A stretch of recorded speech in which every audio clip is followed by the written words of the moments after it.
Well, good morning and welcome back to another week on the plot. Haven't done a video for a while. I did say in the last one that we were going dog sitting to my daughter's, and then we had a weekend on Exmoor, and we had a cracking weekend on Exmoor. And I'm back on the plot this weekend. It's Sunday morning and it's a pretty bleak morning. However, I think it might dry up a little bit as the day wears on, and I've got lots to do and I've been busy. So what have I done since I last saw you? Excuse me if I check my notes. Right, the more observant will have seen when I walked up the path that I've painted the tool shed green. That took a while, took a couple of coats. I've started redigging the trench that surrounds my plot. Those who've been with me for a while will know that when it really rains, and it hasn't yet this autumn and winter. I mean, we've had wet weather. I'll show you some in a second.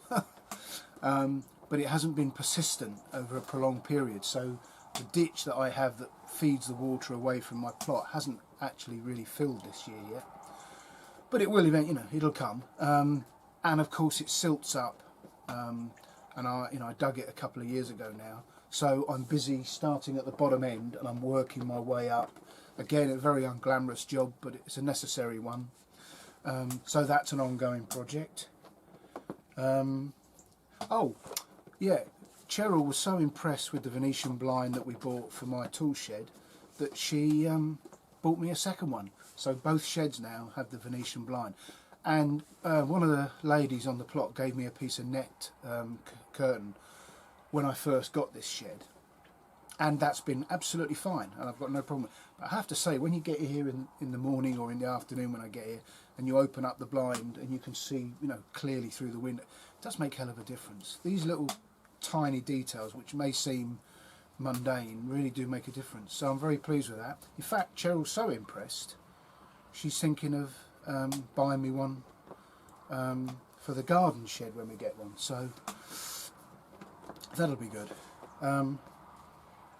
Right, yeah, I've dug one of the compost heaps out into another bay, and as I did it, at the bottom there was some compost that was usable. Pardon me, so I've mulched the raspberries. What else? Oh, and I've been harvesting lots of crops.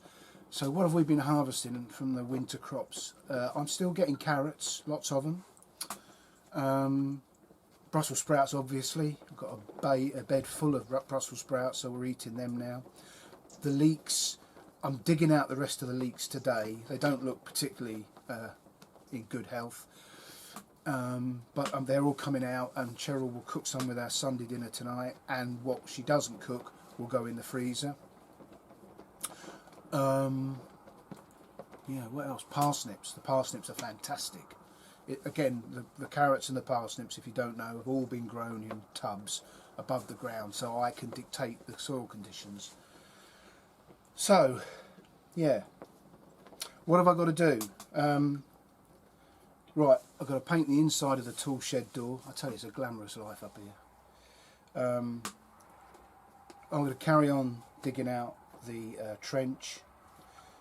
I'm going to dig I'm going to dig 2 pea trenches and fill them with not quite rotted compost. And I know that's not no dig, but I've always done that for my peas and they've always thrived. So if it ain't broke, don't fix it. So I'm going to continue to do that. So I have those 2 pieces of metal Harris fencing, and I'm going to estimate where they're going to go in the bed that I've allocated, and I'm going to dig a trench about 1 foot deep and backfill it with compost. A lot of people do that for their runner beans.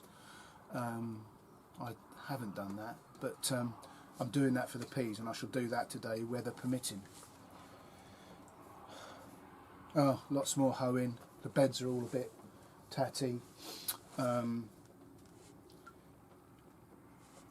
Yeah, digging out the last of the leeks. And I've got some more, it's not plywood, it's thin, very, very thin, but it's plywood construction. Got that from the garden centre, from their free wood pile. and so I'm going to line the bay I've emptied, I'm going to line that. So yeah, very unglamorous work. And talking of mundane and unglamorous work, my wife's cousin visited us this week, David and Sophie. It was lovely to see them. We haven't seen them since the start of the COVID thing. So we had a lovely evening with them, but he says he's watched, I think he's watched most of my videos. He says, yeah, we find them really useful because sometimes I struggle to sleep. We switch on your video and within minutes we're gone. Here, David, that's for you. Well, it's nice to be of service to somebody. Anyway, without further ado, let's go and have a look at a little bit of our trip on Exmoor and a little moment that my wife had. Welcome to Dulverton.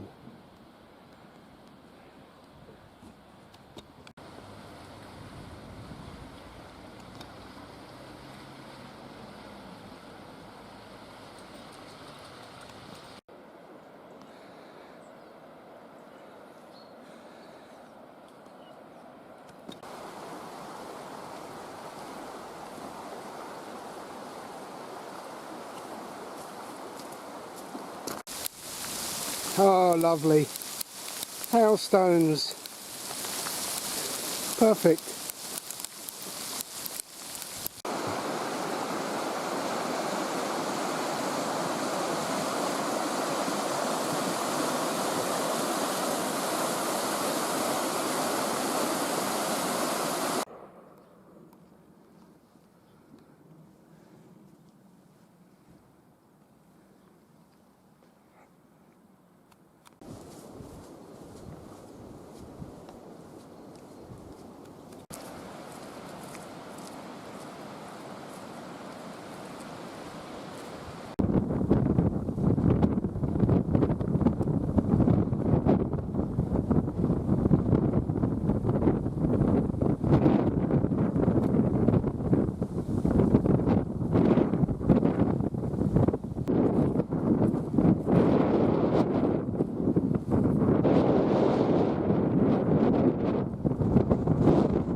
Cheryl's just had a drama.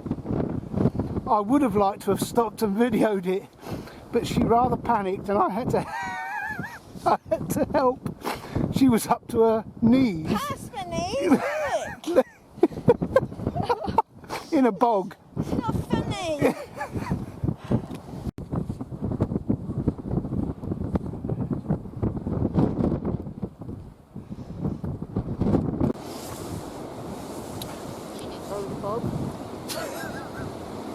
Would you like to explain what happened to you?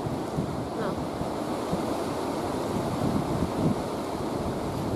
My wife has a phobia of dirt. She won't get any on her fingers. She hates touching dirt. And about half an hour ago she went headlong into a bog, disappeared up to over her knees, and I had to pull her out, otherwise she'd still be there now. So she's not very happy. Show us your leg. Yeah. Yeah. Went past my knee. Yeah, and it's up her backside as well. Absolutely hilarious. No, it's not. Not happy.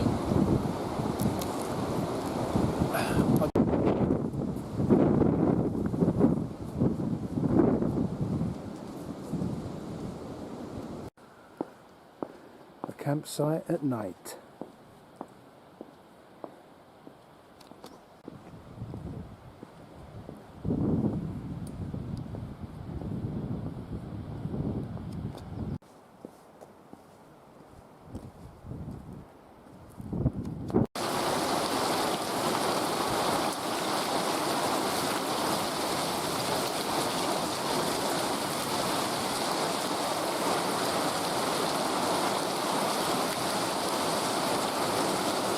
Bloody hell.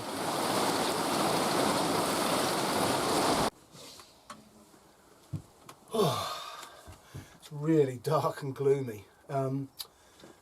But yeah, we had a lovely weekend on Exmoor. And that moment when, I mean, it was quite a surprise when Cheryl just disappeared into that bog. You know, even I was caught out by it. And she was not happy. But it reminded, for a very split second, when I saw her go, for a split second, I had that little thought in my mind, you know, that bad people have. Ooh, do I help her or do I get the video camera out? Because this would look cracking on my... Of course, being a loving husband, I did the right thing and cracked straight on with helping her. But I do sort of regret not getting the moment when she was screaming. And she was screaming. It reminds me of another time that she had a moment. And again, I let her down badly. We were in Gibraltar and we were up the Rock of Gibraltar, right on the top. And of course the Barbary apes and monkeys are up there. And there was a high stone wall and Cheryl was walking alongside of it. And I had just taken a photograph of the view from the top of the rock. And I turned round and as she walked, the top of the wall was sort of level with the top of her head. And I saw this monkey. I mean, it wasn't a big thing. It was, you know, about the size of a cat, I guess. And it was running along the wall and it was taking an awful lot of interest in the top of my wife's head. And you know that moment where you see what's just about to happen, but you're unable to do, it's like you're moving in slow motion. You know, Cheryl. And with a split second, this monkey jumped on Cheryl's head. Well, Cheryl's got quite long hair. She had longer hair then. Wow. It was... this monkey grabbed her hair.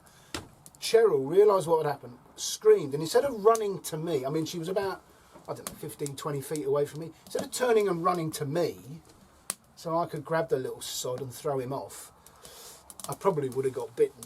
She just went in the other direction, and to my shame, I stood there and laughed. I reckon the monkey was on her head for about 3 seconds.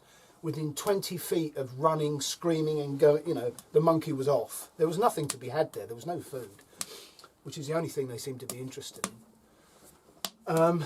Yeah, she wasn't happy with me. Oh, these are the moments that memories are made of, aren't they?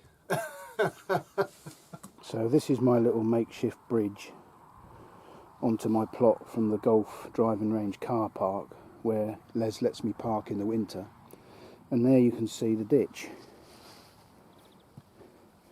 which has been re-excavated, and at the golf safety net thing, it cuts inside my plot and goes up the side of the pallet fence, and that's where I've got to, and that's where I've got to continue digging.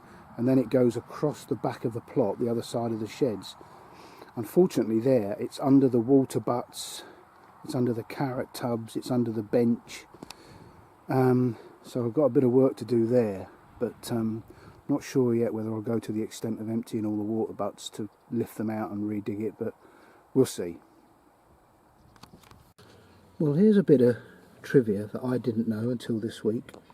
If you take the modern coins and turn them over to the back face, the opposite side of the Queen's head, and you put them in this order, they make up the coat of arms of the home nations.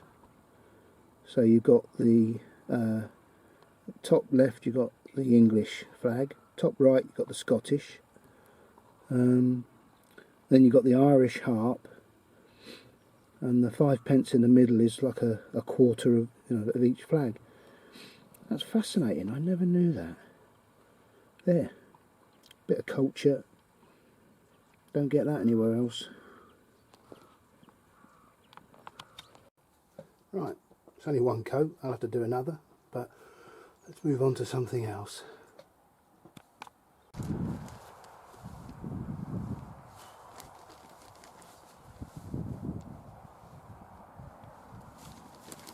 Right, don't worry, I'm not going to have a rant this week.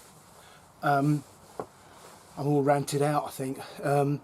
I just wanted to make a comment. You know, this new Omicron variant that they've come up with and used it as an excuse to bring back in some measures. I was really quite nervous about Omicron. It looks deadly. But thankfully the government have brought back masks and they've introduced COVID passports. Oh, thank goodness for that. That'll have it on the run, won't it? I don't think it's a coincidence that Omicron is an anagram of moronic.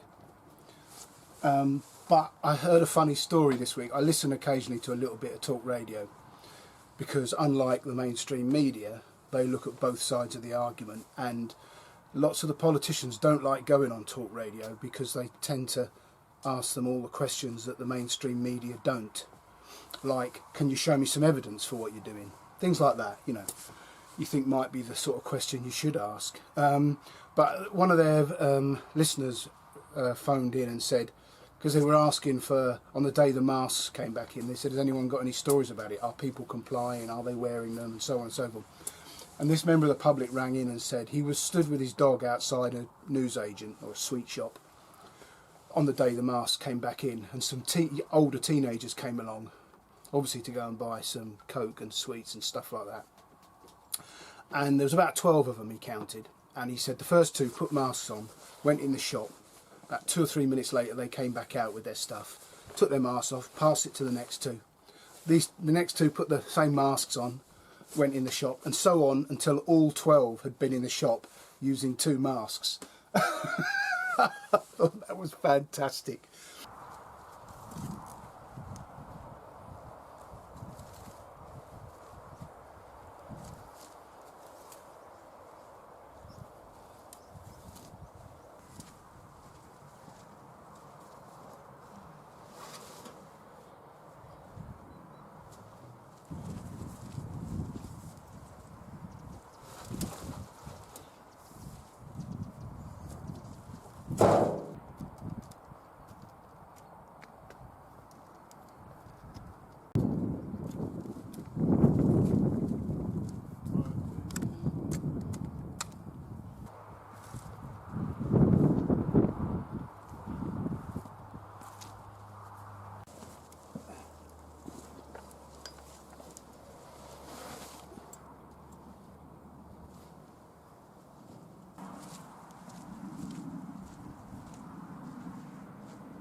I came across another bit of useless information this week.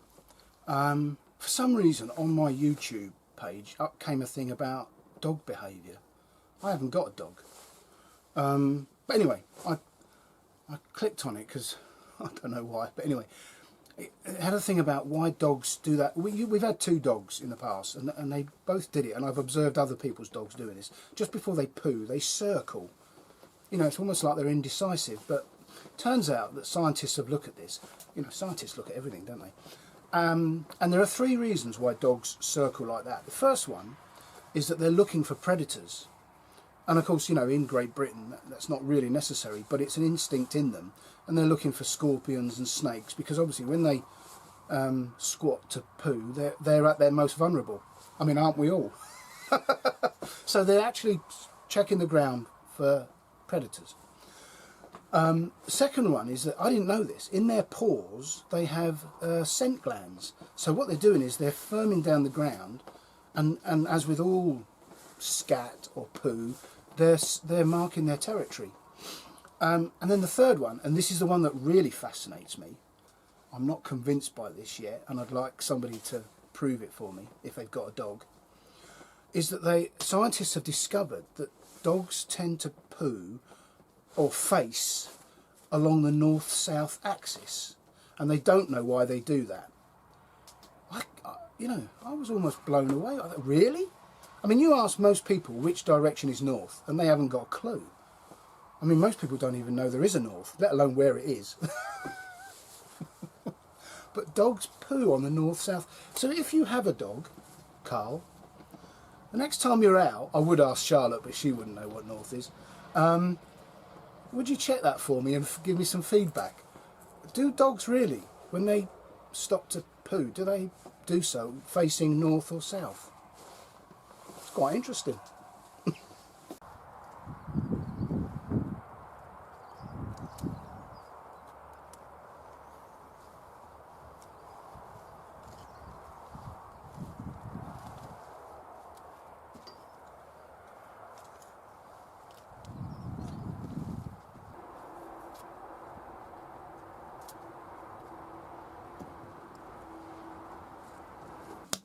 Tell you what, that was hard work, digging those trenches and backfilling. But it's interesting, the ground is nowhere near as waterlogged and claggy as it's been in previous years. Just two things while I remember. One is, I read with interest and not a little laughter this week. I do hope this isn't true and it's just a wind-up in the papers, but the RAF have decided that they're going to do away with the terms airman and airwoman, and they're going gender neutral. I mean, I despair. And they're not going to call them airmen anymore, they're going to call them aviator.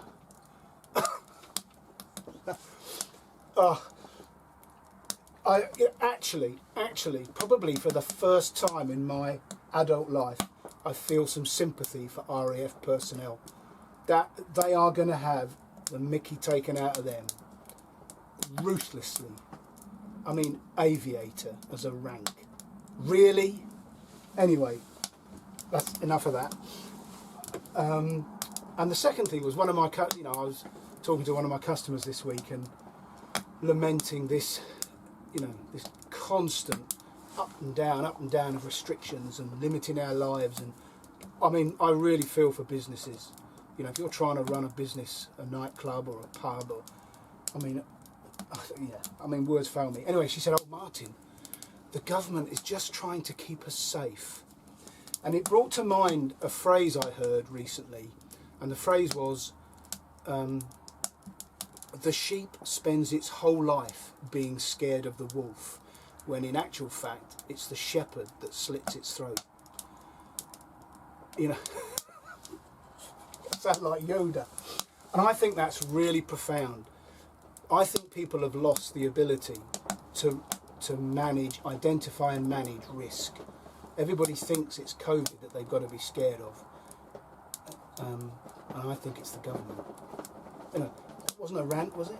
It's just a little bit philosophical, a bit deep for me, but something to think about. All those aviators out there.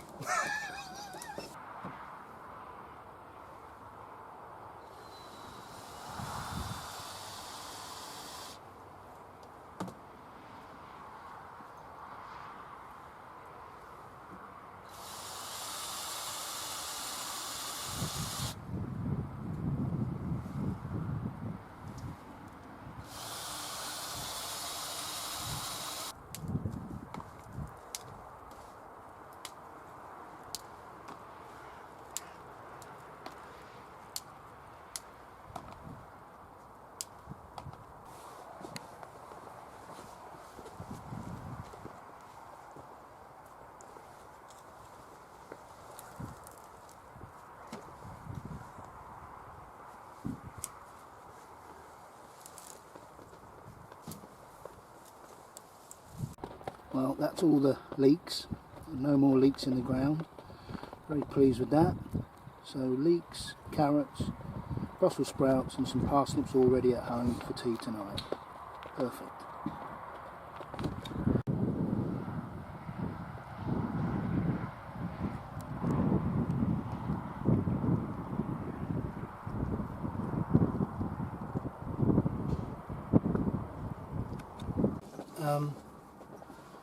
that's it for the day.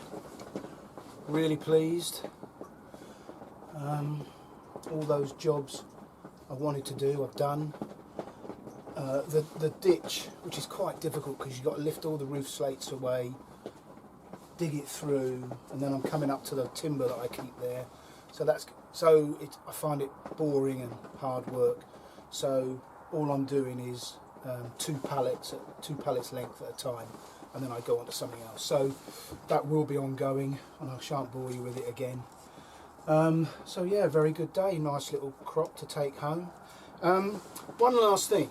I grew those tromboncini squashes that you saw on the arch in the summer, and I just chopped them all up into tiny little pieces and composted them at the end of the season, which is a bit of a waste. And they didn't sell in the farm shop. I think people thought they were funny but didn't know what to do with them. So I will grow them again, no hesitation. But I stumbled upon gourd birdhouse.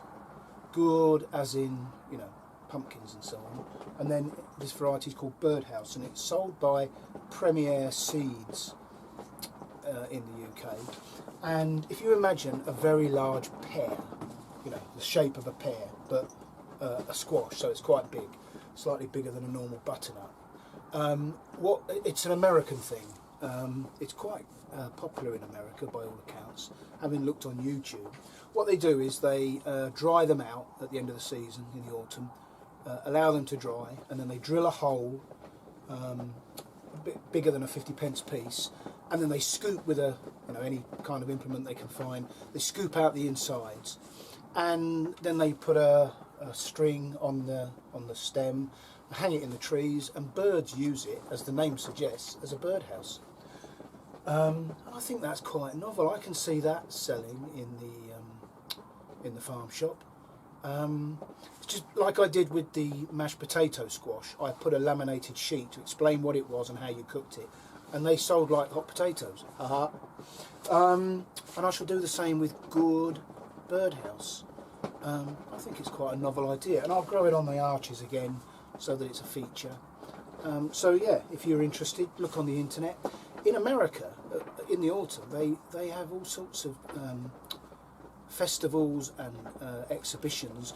People turn them into, fruit bowls, and they do all sorts, and they paint them. I mean, there's a lot on the internet, on YouTube, with children painting the birdhouses when they've dried them out. So, if you're interested, have a look at it. So yeah, thanks for watching. Thanks for those who've subscribed. I've had a few new subscribers recently, and you're very welcome. I'll be back next weekend, I think. So until then, take care, look after yourselves. Bye for now.